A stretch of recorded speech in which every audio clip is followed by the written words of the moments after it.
Hi, and welcome back to this Monday edition of Focal Point AFR Talk. Brian Fisher is my name. The program is Focal Point. The network is AFR. Let's grab clip number 4.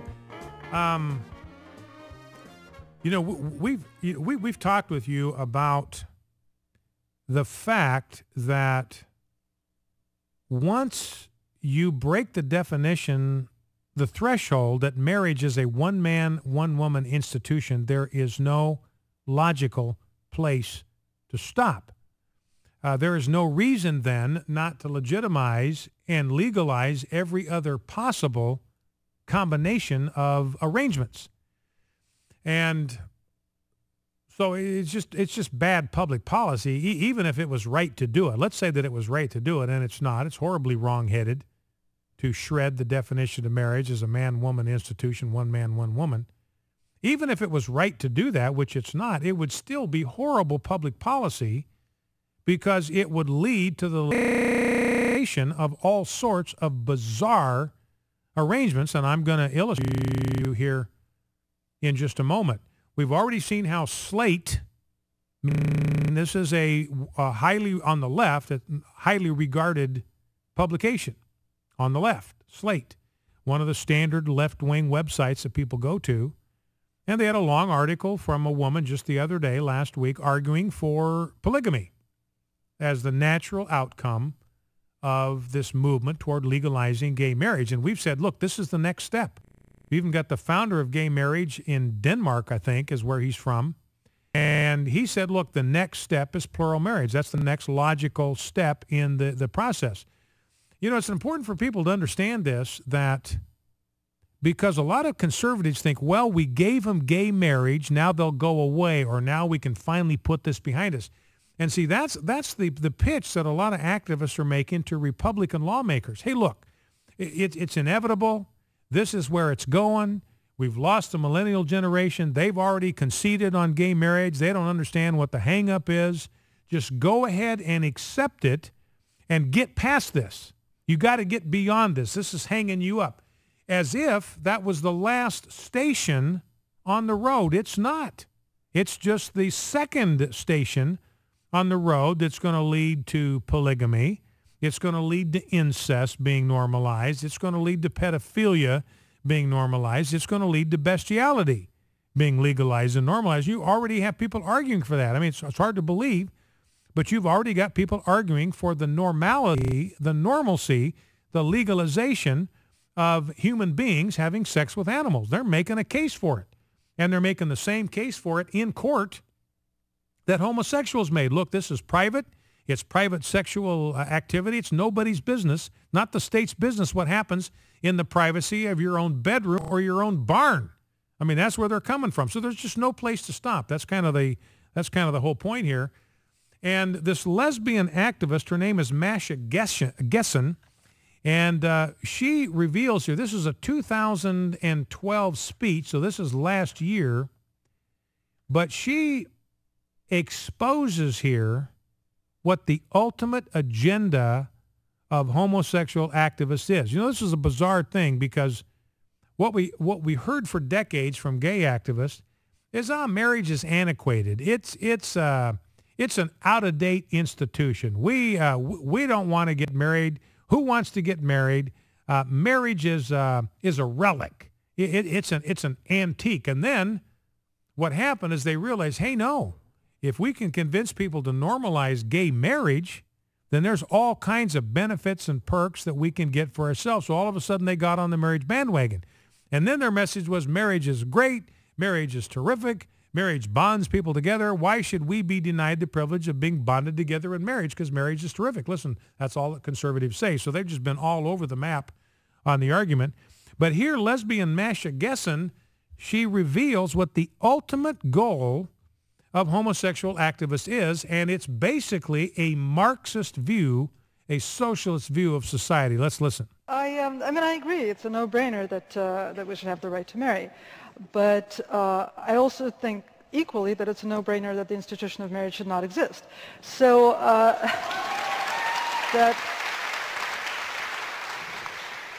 that causes my brain some trouble.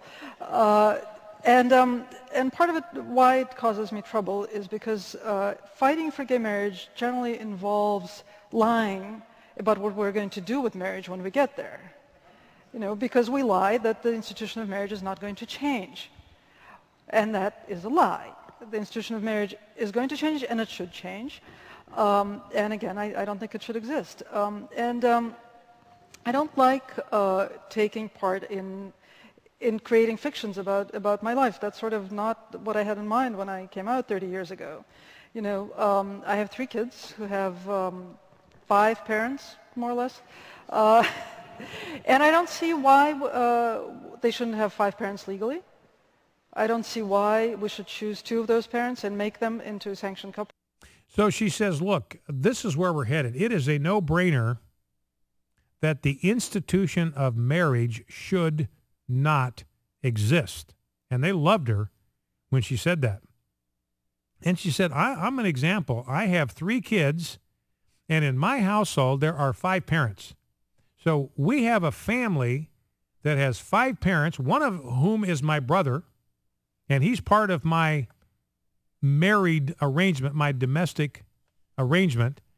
And she says, I just don't see any reason why we should choose 2 parents and make them the only sanctioned couple in this outfit.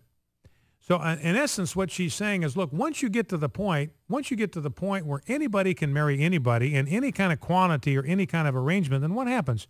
Marriage becomes absolutely meaningless. It doesn't mean anything. And in reality, there is no such thing as marriage, because it can be anything that anybody wants it to be.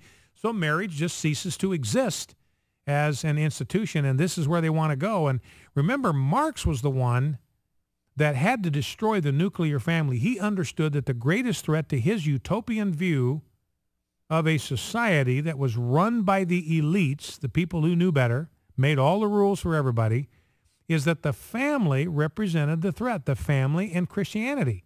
He had to get rid of Christianity, did that by calling it the opiate of the masses, and he had to get rid of the family, had to get rid of marriage, so that the view was that the children would no longer belong to the parents, the children belong to the states. And this is Melissa Harris Perry. She's the one on MSNBC, and we played her sound bites. That's what she's all about. Kids don't belong to you. They don't belong to the parents. They belong to us. They belong to the community. So that's the important thing to understand here, is where gay activists are going, is that they're moving toward the abolition of marriage as an institution altogether. And the reason we ought to care about that is it is catastrophic for children. It's bad for adults. It is catastrophic for children. You look at places in Scandinavia where they've had the normalization of same-sex relationships for a long time, and exactly what we predicted has happened. Their marriage has become meaningless as an institution. And so what this means is young couples that grow up in that environment, they don't bother to get married. There's no point to it. They just cohabit. And we've had Mike McManus on this program a number of times to talk about how short-lived cohabiting relationships are. They're basically not a training ground for marriage. They're a training ground for divorce. 85% of cohabiting couples wind up breaking up. And these cohabiting couples, they cohabit. So they conceive children. They bring children into the world, and then the whole relationship busts up, and the household is fragmented. That arrangement is shattered. And who pays the steepest price for that? Well, adults pay a price, but it's the kids that get chewed up.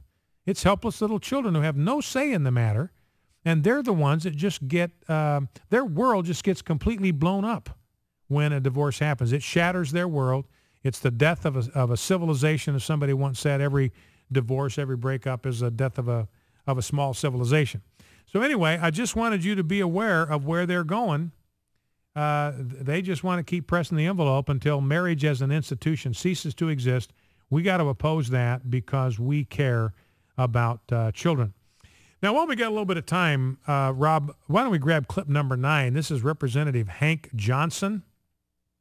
Jeff gave you a little teaser on this at the beginning of the hour. When we come back, we're going to hit immigration and Islam pretty hard. But this Hank Johnson, he's from Georgia, and, you know, the good people in Georgia, bless their hearts, keep sending this guy back to Congress. And, Jeff, we may want to get that, John, they keep sending him back to Georgia. And this was the guy that gave a speech on the floor of the House of Representatives, and he was dead serious about this. Because they were talking about we've got a military base on Guam. In fact, my wife was born on the island of Guam because her father was in the military and stationed there. So this guy didn't want to send any more troops to Guam because he was afraid that if we put too many people on one end of the island where the military base was, that whole thing was going to tip over. And he was dead serious about that. So now there's some controversy. I don't even know what it is. It has to do with helium production. And apparently the wascally Republicans want to interfere with helium production and make life miserable. I don't know if it's part of the sequester, and they are trying to accentuate the pain of the sequester. But anyway, here is a speech on the floor, Representative Hank Johnson. Which shows that this Tea Party Congress will make the tough choice to keep children's birthday parties on schedule and give industries that rely on helium the lift that they deserve. Imagine, Mr. Speaker, a world without balloons.